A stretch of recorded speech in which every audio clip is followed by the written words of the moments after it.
¿Listos para una nueva inmersión? Hoy nos vamos a adentrar en El nombre de la rosa de Umberto Eco. Ah, El nombre de la rosa, una novela fascinante. Totalmente, ¿te imaginas? Una abadía italiana en el año 1327. En pleno medievo. Sí, un lugar lleno de secretos y misterios. Y por supuesto, no podemos olvidarnos de los asesinatos. Ajá, algunos bastante perturbadores, por cierto. Es que la atmósfera que crea Eco es increíble. De acuerdo con eso, usa un escenario aparentemente tranquilo. Una abadía, ¿no? Exacto, para crear una trama llena de intriga y suspenso. Y lo logra con maestría. Sin duda, y en esta abadía que parece más un laberinto que un monasterio.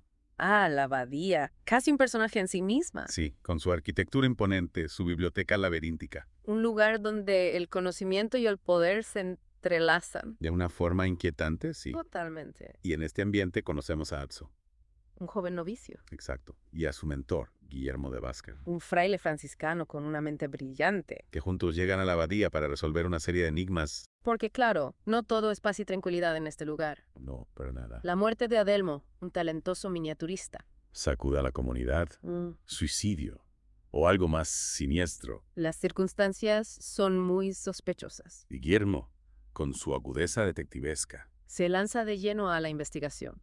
Es ahí donde Eco introduce elementos clásicos del misterio. Huellas en la nieve. Un misterioso libro envenenado. Mensajes crípticos. Todo eso, y más. Pero lo que hace esta novela tan especial... Es que va más allá de una simple historia de detectives, ¿no crees? Totalmente de acuerdo. Eco nos invita a reflexionar sobre el poder del conocimiento, El papel de la Iglesia en la Edad Media. el conflicto entre la fe y la razón. Son temas que siguen vigentes, Y por supuesto no podemos olvidarnos de los personajes cada uno con sus propios secretos. y motivaciones. Tenemos al enigmático bibliotecario ciego, Joder, a los guardianes del conocimiento. A Berengario, el ambicioso ayudante del bibliotecario. y a Severino, el herbolario, que parece saber más de lo que aparenta. Y no podemos olvidarnos de Bernardo Gui, El Inquisidor, una figura histórica real, que Eco incorpora a la trama. añadiendo tensión y realismo. Es interesante cómo juega con la figura del Inquisidor, Representando la rigidez y el control de la iglesia. en contraste con la mente inquisitiva de Guillermo. Esa contraposición entre Guillermo y Jorge es crucial. Dos visiones del mundo enfrentadas. Guillermo, a pesar de ser un hombre de fe, Utiliza la lógica y la razón para resolver el misterio. mientras que Jorge se aferra a la tradición. Y al dogma, Es una lucha entre dos formas de ver el mundo, la apertura al conocimiento. Versus el miedo a lo desconocido. Y esa lucha se intensifica a medida que avanza la trama. Y se revela la existencia de un libro prohibido. Un tratado de Aristóteles. Sobre la comedia. Exacto, un libro sobre la risa prohibido. Para Jorge, la risa representa una amenaza. Un peligro para el orden establecido. Su lógica puede parecernos absurda hoy en día. Pero en el contexto de la época. Refleja el miedo al poder del conocimiento. Es increíble cómo Eco usa la risa para explorar temas complejos. Pero, ¿por qué tanta obsesión con este libro? Jorge cree que la risa puede corromper, Que puede llevar a la gente a cuestionar las verdades absolutas. a desafiar el poder, Para él, ese libro de Aristóteles es una bomba de relojería. que debe ser silenciada a toda costa. Y esa lucha por controlar el conocimiento, ¿No te recuerda lo que sucede hoy en día? con la censura y la manipulación de la información. Absolutamente. Eco nos presenta una historia ambientada en el siglo XIV.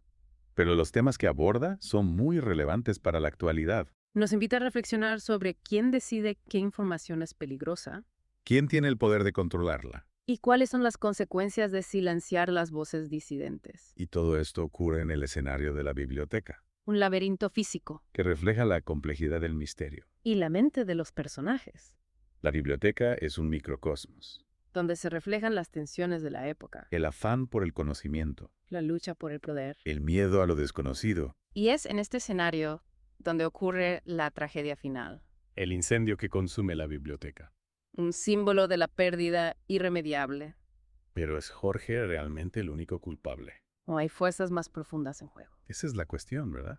La novela no ofrece respuestas fáciles. Nos invita a cuestionar, a analizar las diferentes perspectivas. Y eso es lo que la hace tan fascinante. Hablando de Guillermo, creo que es importante destacar cómo se diferencia de otros detectives. Sí, es un detective único en su estilo. No se basa en corazonadas o supersticiones. Cierto, él usa la lógica. Observación. Y algo que me parece fascinante, Sí. sus amplios conocimientos. Ah, claro, los usa para resolver el misterio. Exacto, no solo es un hombre de acción, sino también de intelecto. Recuerdo, por ejemplo, cuando encuentra las huellas de un caballo en la nieve. No se queda solo con la imagen, va más allá.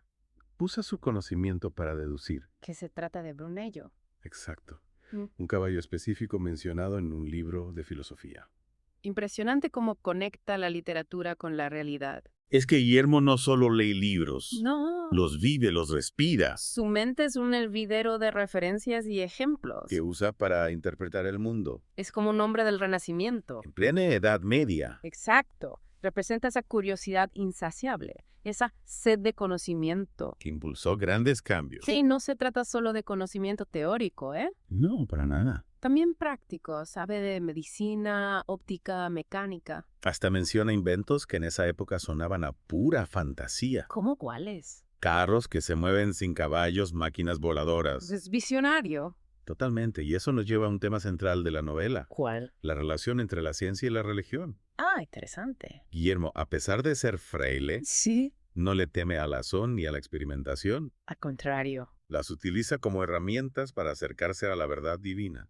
Para él la razón no es enemiga de la fe, No, sino un complemento. una forma de entender mejor la creación. Y por lo tanto al creador, Exacto. Y esa postura lo coloca en conflicto con otros personajes, como Jorge. que ven la razón como una amenaza. Un camino a la herejía. Jorge, con su visión dogmática, Representa a quienes se aferran a la tradición. y temen cualquier cambio, Para él, el conocimiento debe ser controlado, dosificado. para que la gente no se salga del camino correcto. Una visión que, aunque extrema, era común en la época. Es importante recordar el contexto histórico. La Iglesia Católica con un poder inmenso, la Inquisición persiguiendo cualquier idea herética. La lucha de poder entre el Papa y el Emperador, El surgimiento de grupos como los Fraticellis, que eran como los franciscanos. pero más radicales. Un contexto histórico complejo que Eco recrea con maestría. Totalmente. No solo nos cuenta una historia, ¿No? nos sumerge en una época. Con sus costumbres, sus creencias, sus miedos. Y dentro de ese contexto,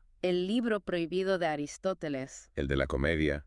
adquiere una dimensión aún más significativa, Por Jorge es un arma de destrucción masiva. capaz de corromper Socavar la moral. y desafiar el poder de la Iglesia. Es curioso cómo algo tan natural como la risa, Se convierte en un símbolo de rebeldía. de libertad de pensamiento, La decisión de Jorge de eliminar el libro de silenciarlo, nos hace reflexionar sobre la censura. el control del conocimiento. Algo que sigue siendo un problema hoy en día. Quizás no tengamos inquisidores quemando libros, Pero sí vemos intentos de manipular la información, de silenciar voces críticas. De controlar lo que la gente puede o no puede saber. Eco nos advierte sobre esos peligros. muestra como el miedo, La intolerancia la ambición de poder, pueden llevar a la destrucción, No solo física, como el incendio de la biblioteca. sino también moral e intelectual. Hablando del incendio, Es una de las escenas más impactantes de la novela, no solo por el dramatismo, sino por lo que representa. es una poderosa metáfora de la pérdida No solo de libros, y conocimiento, sino de la posibilidad del diálogo, del debate. de la búsqueda de la verdad. Un final trágico que deja una sensación de vacío, pero también una necesidad de seguir buscando respuestas. de no rendirse ante la oscuridad. El legado de Guillermo de Baskerville, Su espíritu crítico, su curiosidad, su amor por el conocimiento, son valores que debemos mantener vivos. especialmente en tiempos en que la verdad parece cada vez más escurridiza. Bueno, ya en la recta final de nuestra inmersión en El nombre de la rosa, no podemos dejar de hablar del final después del incendio, Cierto, la historia da un giro inesperado. aunque Guillermo resuelve el misterio de los asesinatos. Ay, sí. No hay una sensación de triunfo total, Más bien un sabor agridulce. que una sensación de pérdida, ¿no? Sí, claro. Y no solo por la biblioteca, Ajá. sino porque Guillermo se da cuenta de algo, ¿De qué? de que su búsqueda de la verdad ha sido, Ah. en parte, un camino equivocado, Es como si el laberinto de la biblioteca se hubiera reflejado en su propia investigación. llena de pistas falsas y callejones sin salida. Exactamente. Guillermo buscaba un culpable, un plan maestro, Ajá. y al final descubre que cada muerte tuvo una motivación diferente. Casi accidental. ¡Qué ironía! Jorge, en su afán por proteger su visión del mundo, Sí. desencadena una tragedia que no puede controlar. Quería preservar el orden. la pureza del conocimiento. Y termina destruyendo todo lo que valoraba. Y esa destrucción, como mencionamos antes, va más allá de lo físico. Claro. Es la pérdida de un legado cultural, Invaluable. de siglos de conocimiento acumulado. Es una tragedia para la humanidad. También es una derrota para Guillermo, ¿Por qué? porque entiende que la razón, por sí sola, Sí. no basta para comprender la complejidad del mundo. La irracionalidad de las acciones humanas. Exacto. Y aquí Eco nos lanza un mensaje crucial. ¿Cuál? La humildad. Ajá. Nos invita a reconocer que la verdad no siempre es clara, Ni definida.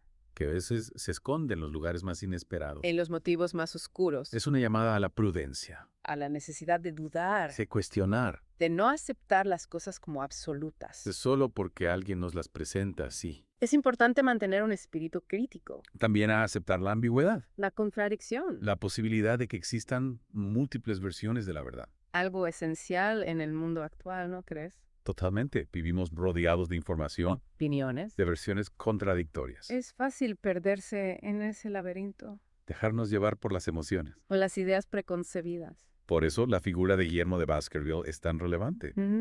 Nos recuerda que la razón, El pensamiento crítico. la búsqueda de la verdad, Son herramientas indispensables para navegar este mar de información. y que la literatura, como un buen mapa, Sí. puede guiarnos en ese viaje, El nombre de la rosa nos invita a pensar, a reflexionar.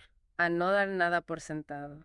Un libro que te deja con más preguntas que respuestas, Cierto. pero que te impulsa a seguir buscando. A no conformarte con la superficie. Ese es el verdadero triunfo de Eco. ¿Cuál? Crear una obra que, a pesar de estar ambientada en la Edad Media, Sí. sigue resonando con fuerza en el mundo actual. El nombre de la rosa es una lectura obligada. Para cualquiera que quiera comprender la complejidad de la historia, Del conocimiento. de la propia naturaleza humana. Así es. Y para quienes busquen una experiencia auditiva, Claro. les recomendamos escuchar la versión en podcast de El nombre de la rosa en el canal de David Noé Figueroa Una excelente manera de disfrutar de la literatura. y adentrarse en el laberinto de ideas que Eco nos presenta. Una invitación a explorar. A cuestionar. Y a no perder la curiosidad por el mundo. Y con esto llegamos al final de nuestra inmersión en El nombre de la rosa. Ha sido un placer. Esperamos que, al igual que Guillermo de Baskerville, Sí. se animen a cuestionar, investigar y no perder la esperanza en la búsqueda de la verdad. Por compleja y escurridiza que sea. Hasta la próxima inmersión.